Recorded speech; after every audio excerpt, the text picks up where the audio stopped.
No educational disabilities, learning disabilities? Yes. Okay. Okay, so then he picked up the trash can and hit him on top of the head with it? Just Behind a locked bathroom door, a terrified child whispers into a 911 call, begging for help. He says his mother has hit him, and that he fears his sister will be next. Minutes later, deputies arrive to find the boy sprinting into their arms, bruised and sobbing. What he reveals in that moment triggers an investigation that leads to the shocking arrest of a well-known Palm Coast doctor. Here it says trying to run it by name or anything. Does he have any disabilities or anything like that? physical. What was that? Physical? No. Okay. No educational disabilities, learning disabilities? Yes. Okay. No autism, no. No. Okay. ADHD? No. Okay. Is it locked? Yes. Is the car registered to you? Yes. Okay. When officers began questioning her, she attempted to steer the conversation away from the incident. But moments later, deputies discovered a child covered in bruises. Realizing the seriousness of the situation, they rushed him to the hospital for emergency evaluation. So just because he called us, we have to come out here and do our investigation, okay? There's no fire. What? There's no fire. Fire? Well, it's an ambulance. Yeah. And the firefighters are also medically trained. So, so I just want to confirm your story again. So, there's playing video games, correct? And you needed him to do chores, throw away wrappers that he brought upstairs then when he wasn't supposed to, correct? Yes. So you went upstairs, brought a trash can up to him, and just left it there originally Yeah. for him to clean up. You left, took a couple minutes, you went back up, he still didn't do it, right? Okay, so then you picked up the trash can and hit him on top of the head with it? Just Okay. And then after that, what did you just put the trash can back down, or put it down by him. you what? Put it down right by him. Okay. At any point did you like take the chair out from under him or anything to get him out? I did. Enough moving? Pull his chair out. You pull his chair out? Yep. Like from underneath him? So like he fell to the ground? He didn't stand up, so he refused to support himself. Okay. So you're kind of just like shoveling him out of the chair to get him to like Yeah. stand up. Okay. Alright. And then after that you just left the room? And I went back. It was one side of the house to the other. Okay. Were you guys yelling this entire time at each other? I was yelling at him, he was screaming. Okay. I'm telling him to clean up, pick up the wrappers. How old is your oldest son here? He's 19. He's 19. Do you have a husband? Yes, Does- he's in Greece. Oh, he's in Greece for Yeah. work or something? Actually, he's on vacation. Oh, okay. Okay, I got you. All right, just let me talk to him real quick. We'll get back with you, okay? Do you want his number? Your husband? Not right now. We're okay right Yeah, now. so if you could just stand over there, we just gotta discuss real quick. The boy's sister backed up his account. She told investigators she watched their mother strike him with a trash can, saw him fall to the floor, and then witnessed their mother slap him across the head and body with her bare hand. Yeah. So, just real quick, your other son, how old is he? 19. 19. And your daughter? She's 11. 11. Okay. And there's no other friends or family that stay here? It's just you, your 3 children, and your husband? Yeah. And the Okay. dog. The dog. Okay, let me get your husband's name. So we're just finishing up our investigation. Whenever we're completed, then you'll be good to go meet your son at the hospital, okay? Yeah. He's in Greece. Your husband? In Thessalonica, Greece. Is it work trip or No, vacation? vacation. Without all you guys? Well, the 2 kids are in school. Okay. The 2 little ones are in school. Mm-hmm. And someone has to be with them. Okay. I don't think you want a 19-year-old in charge of 2 11-year-olds. For 20, I mean, I don't know how your 19-year-old is, but I mean, for 26 days. ooh, that's a long time. Hey, grocery runs and all that. He doesn't have a license. No. He doesn't want one, or is it just, what's the reason? he just never wanted one. Usually you think a bunch of 18, 19-year-olds, they'd love to get their license and... No. When I was 16, I wanted those keys in a way that... Yeah. I'm pretty sure pretty much every kid does. As soon as you turn 16... There's a lot of kids nowadays that... No? No? I don't know. It's because all those kids have those electric bikes now. You know, those things can go like 50 miles per hour anyways. You don't need a license. What do you do for work? I'm a primary care doctor. Oh, okay. You and your husband? Both of us. Okay. That's why I knew that they didn't do the hospital? Yeah. At the hospital. I gotcha. Not that they can't do a CAT scan or, you know. Yeah, they're not specialized to... No, they don't even staff pediatricians. Oh, really? Okay. And they don't deliver babies. Unless, you know, obviously... An emergency. Someone rolls up yeah. in active labor and... I gotcha. You and your husband work for the same one? Yeah, we work together. Okay. That's the other reason why I can't go. You're working, taking care of the... One of us has to be here. Yeah, whenever we're finished here, you can go check out the kid. If he needs to further medical attention, you can transfer him to a hospital that, you know, specializes in it. I'm sure he doesn't. Yeah, that's what I mean, if somebody says they want to go to the hospital, you know, we have to. But if he can walk, he can run from the second floor all the way down. I don't know, like, I wasn't here for the argument. It could have been the adrenaline that he's feeling right now. Yeah. Then the adrenaline dump. He said he was feeling dizzy and all that. Usually as soon as that adrenaline, you know, washes away, maybe you feel like you're about to pass out, your legs are going to give out. Yeah. If you're running from here all the way down to the up second floor, all the way down the stairs to that, I'm guessing that all four extremities are working. Yeah, it's probably just the adrenaline pumping through him at that time. I just got to go upstairs and get some pictures of where you guys got into this argument. Can you show us? Yeah, wrappers are gone. Hello? You put them in the trash can? No. Oh, you did? Okay. It's easy. Oh, we're going through this way. The boy's father was out of the country, but when deputies contacted him, he said his mother in Ormond Beach would take custody of the children. And then officers made the decision. It sounds like it was over a video game. There was a... Ran away from the house, ran to the guard station. The guard station called my wife. I don't know why my wife and not the mother, but whatever. Number. Yeah. And so my wife had to come get him from the guard station at Palmcrest Plantation. You'll have to verify all this, but you will, because it's just happened. And then my wife, I guess, I wasn't there, and then grabbed the phone. I don't know how this will happen. Went downstairs, called 911 or something like this. The altercation was with the boy over a video game throughout the night. Okay. Yes, we weren't aware of that. We did get the 911 call from your son, and what he's telling us is, you know, and your wife said that it might be a little off here and getting a third-party deputy of another car. That, you know, he was being disrespectful, wouldn't clean his room, so she smacked him. Which, in the state of Florida, smacking your child is legal. I don't think it's legal. She said she did that. Can you let me finish, sir? And I'll tell you why we're at the hospital and why we're here. So your wife even admitted that he was sitting in the chair and he refused to get up. So she pulled the chair out from under him and he fell to the ground. Now there's another statement from another child that your wife hit him with a garbage can. Your other daughter said she observed that. So we're still trying to sort this out. There's so many different stories, but this whole new altercation with this other child is a totally different story that we have to go inside and investigate right now. So what we're trying to get at, what we're getting at is he's afraid to go home. Now the emergency room is calling the Department of Children and Families, and we're trying to sort all this out. We're trying to get other family members down here to assist us with the other kids.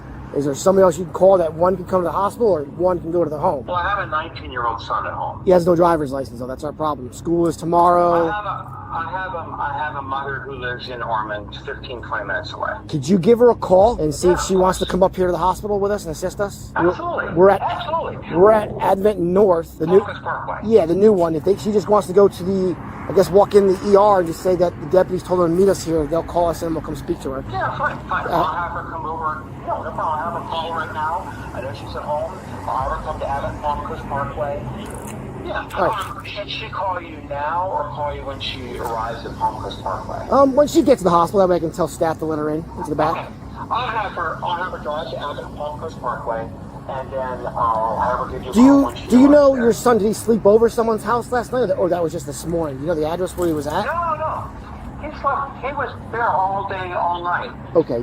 This morning. Do you know the address? I know it's in the plantation. We'll get it from your wife. Yeah, and the whole issue was there was a physical altercation between him and his boy. That's why he ran away this morning. Gotcha. And went to the guard station because he was hurt. And he reported to the guard that he was hurt. And that's why the guard called my wife. Okay, we'll sort it out, and I'll call you back or we'll get someone to call you back. Thank you for your appreciation. All right, bye. Thank you. Hey, Christine, you want to come out and talk to us real quick outside? You don't have a wallet in here. Is everything in your pocket? You don't have, like I'm saying, you don't have a purse or nothing?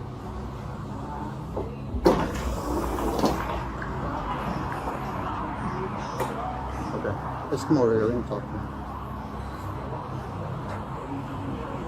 you. So, can you turn around and put your hands on your back? We're going to be placing you under arrest right now for child abuse. Okay?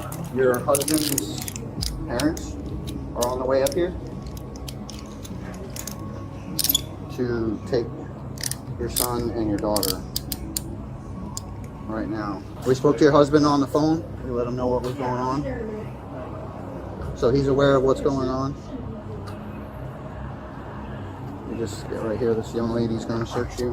Make sure you don't have anything in your pockets that's going to stick or hurt her, do you? Or keys. That's fine.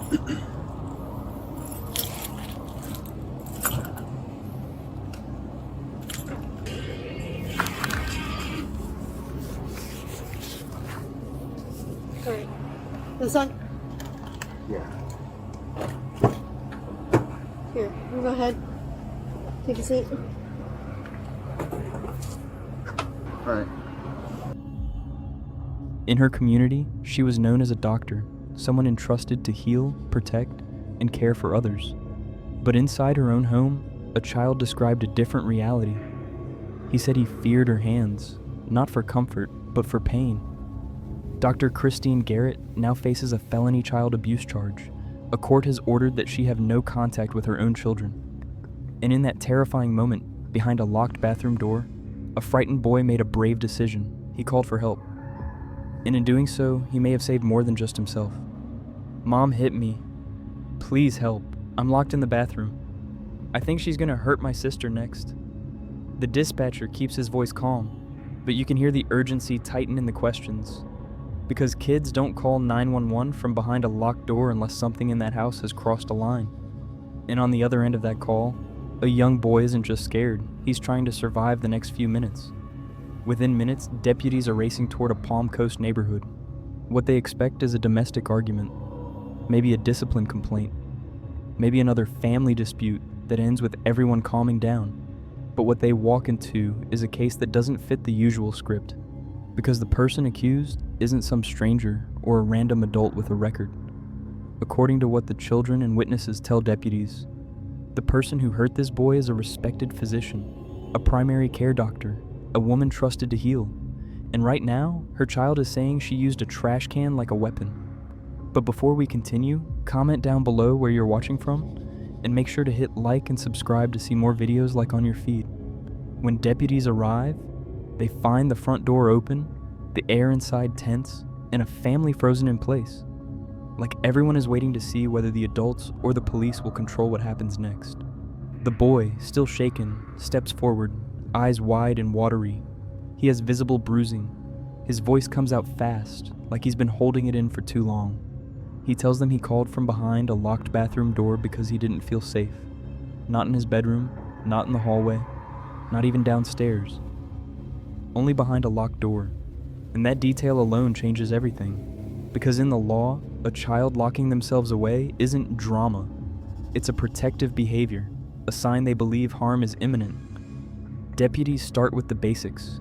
They're trained to separate emotion from fact and to build a timeline that can stand up later, in court, in a child welfare investigation, and in whatever consequences follow.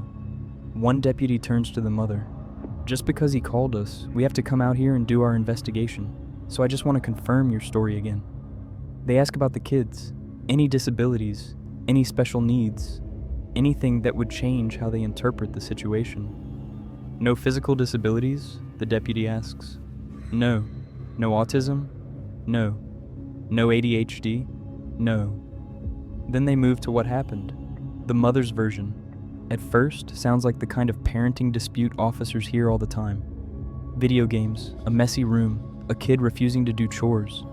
She explains that her son had wrappers upstairs, and he was told to clean them up. She says she brought a trash can up to his room and left it there so he could pick up the mess. She left, came back a few minutes later, and he still hadn't done it. The deputy repeats it back slowly, making her commit to each step. You went upstairs, brought a trash can up to him, left it there originally. You left, took a couple minutes. You went back up. He still didn't do it, right? Right, she says. Then the deputy asks the question that changes the temperature in the room. So then you picked up the trash can and hit him on top of the head with it. And the mother answers in a way that no investigator wants to hear. Yes. There's a pause after that. Because in Florida, parents do have a right to discipline their children. That's true. Even the father later talks about that smacking can be legal under state law. But here's the problem. Discipline has limits. And when you move from punishment into actions that can cause injury, especially using objects, striking the head, knocking a child down, the legal line stops being blurry. It becomes criminal. Deputies keep going because they need the full picture. After that, what did you do? Did you put the trash can back down? She explains she set it down near him again. Then the deputy asks another key question. At any point did you take the chair out from under him? Like pull it so he fell? The mother hesitates, then admits it. Yes, I pulled his chair out. So he fell to the ground.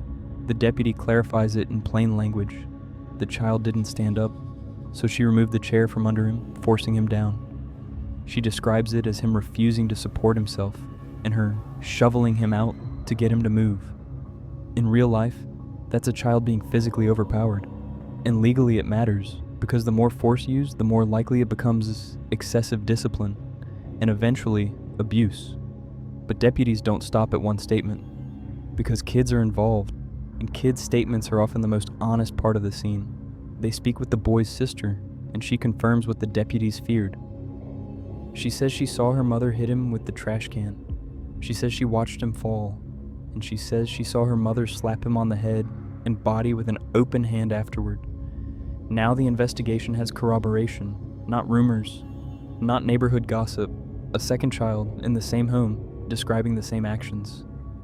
Deputies then start looking at the broader safety picture. How many kids are in the house?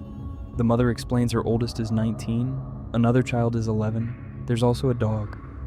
And then another detail drops. The father's out of the country. Do you have a husband? Yes. Where is he? He's in Greece. For work? No. Vacation. Vacation. Without the family. And suddenly deputies are looking at a household where a primary caregiver appears to be losing control, using escalating force, and the other parent is unavailable to physically intervene. Deputies also learn the 19-year-old son doesn't have a driver's license, meaning if an emergency happens, he can't easily transport younger siblings or handle logistics.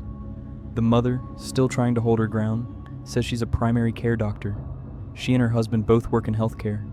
That's the irony of this case. Professionally, she exists in a world of do no harm. But in this home, the people describing harm are the ones who depend on her the most. While one deputy documents statements, another turns to the practical side.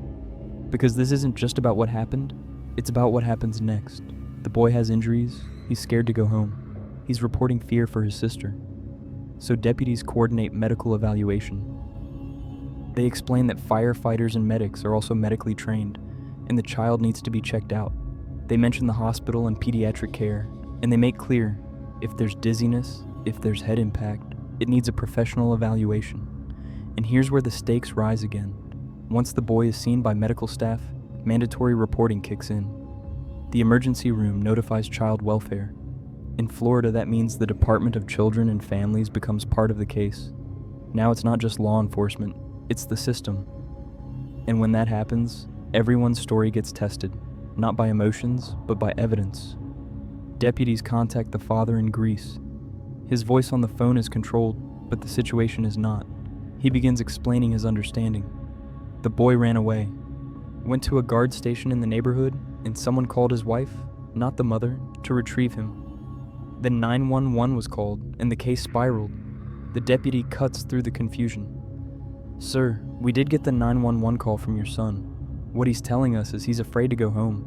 Your wife admitted pulling a chair out from under him, and we have a statement that she hit him with a garbage can." The father tries to frame part of it as legal discipline. The deputy doesn't argue philosophy. He argues facts. The child is injured. The child fled. The child locked himself in a bathroom. The child called 911. A second child corroborated the violence. And because of that, deputies need a safe plan for the other children. Immediately, they ask the father if there's family nearby. He says his mother, the children's grandmother, lives in Ormond Beach, about 15 to 20 minutes away. Deputies instruct him to call her. They coordinate so she can meet them at the hospital and assist with custody and care while the investigation continues. Because in cases like this, safety isn't a speech, it's logistics. Once the plan is moving, deputies return to the house. And now, the tone shifts. No more talking it out. No more, "We'll see what happened." The evidence has crossed the threshold. A deputy steps toward the mother with a direct request. "Hey, Christine, can you come out and talk to us real quick outside?" She steps out. There's a moment where it looks like she might still believe she can explain this away, that her status, her career, her confidence will protect her. But the deputy doesn't argue. He gives a command. "Turn around, put your hands behind your back." And the next sentence is the one that changes her life in real time. "We're going to be placing you under arrest right now for child abuse." The mother freezes. The deputy continues, steady and procedural. "Your husband's parents are on the way up here to take your son and your daughter right now. We spoke to your husband. He's aware of what's going on." A female officer steps in to search her safely, checking pockets and ensuring there's nothing sharp or dangerous. The mother's guided to sit. No yelling, no chaos, just the quiet collapse of a person realizing the world outside her home doesn't care what title she holds. In the legal aftermath, the case becomes what these cases always become: a battle between intent, impact, and evidence. Was she disciplining her child, or did she assault him? Florida law allows reasonable corporal punishment.